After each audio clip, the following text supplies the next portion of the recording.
হে everyone, আসসালামু আলাইকুম। কেমন আছেন আপনারা সবাই? আশা করছি আপনারা সবাই ভালো আছেন। আমিও ভালো আছি।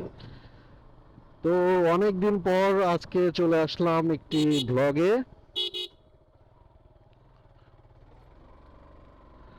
অনেক দিন পর বলতে সত্যিই অনেক দিন পরে, কারণ আপনারা লাস্ট যে ব্লগটা দেখেছিলেন ঈদে বাড়ি আসার, ওইটাই ছিল মানে রেগুলার আপডেটের লাস্ট ব্লগ আমার। আর মাঝখানে আরো দু একটা ব্লগ একটু ছাড়া হয়েছে, সেটা ছিল আগের। তো আজকে আমি আছি আমার গ্রামের বাড়ির রাস্তায়। ঈদে এসে আর যাওয়া হয়নি আমার। আপনাদেরকে তো আসার সময় বলেছিলাম যে আপনাদের ভাবি এবার ইন্টারমিডিয়েট পরীক্ষা দেবে। তো আগামী পরশু থেকে পরীক্ষা শুরু। তাকে দিয়ে আসা নিয়ে আসার দায়িত্ব আমার ওপরেই। তো এই জন্য আমার গাজীপুর যাওয়া লেট হবে। গিয়েছে আমার আব্বু। তো অনেকদিন পরে আজকে একটি ডেইলি ভ্লগ নিয়ে আসলাম। আশা করছি আপনারা সবাই ভালোই ছিলেন। চলে এসেছি মদনডাঙ্গা বাজারে। এটা হচ্ছে আমাদের এলাকার বাজার, মদনডাঙ্গা বাজার বলে। সুন্দর না বাজারটা?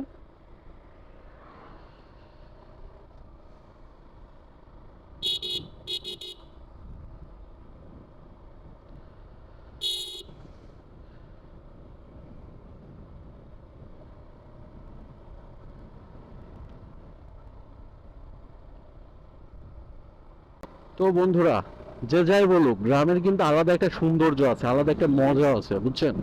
গ্রামে বাস করার শান্তিটাই আলাদা। দেখেন কি জোস রাস্তা আমাদের গ্রামের বাড়ির এইদিকে। এই যে এটা হচ্ছে কুষ্টিয়া ঝিনাইদহ হয়ে, কি জোস একটা রাস্তা বলেন। তারপর এই যে সামনের ভিউটা দেখতেছেন, কি সবুজ আর সবুজ। আসলে থাকতে কিন্তু মজাই লাগে, কিন্তু মূল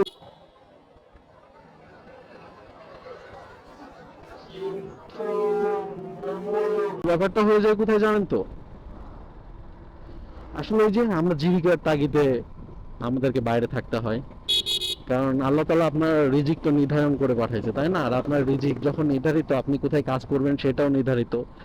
আর ওইটা ঠিক রাখতে গিয়েই মূলত আমরা আসলে ঢাকাতে থাকতে হয়। তবে খারাপ লাগে না, জানেন তো? কিছুদিন ঢাকাতে, কিছুদিন বাড়িতে এসে ঘুরে যাওয়া, সবকিছু মিলায় অনেক ভালোই লাগে।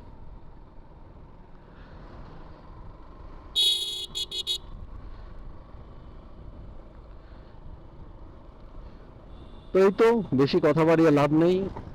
আসলে আপনাদের মাঝে অনেকদিন আসা হচ্ছিল না, বাড়িতে আসতে অনেক দিন। তো আপনাদের মাঝে লেটেস্ট আপডেটটা দেওয়ার জন্য মূলত ভিডিওতে আসা। তো আজকের মতো এখানেই বিদায় নিচ্ছি। ইনশাল্লাহ অনেক ইনফরমেটিভ ভিডিও আসতেছে, চ্যানেলের দিকে চোখ রাখতে ভুলবেন না।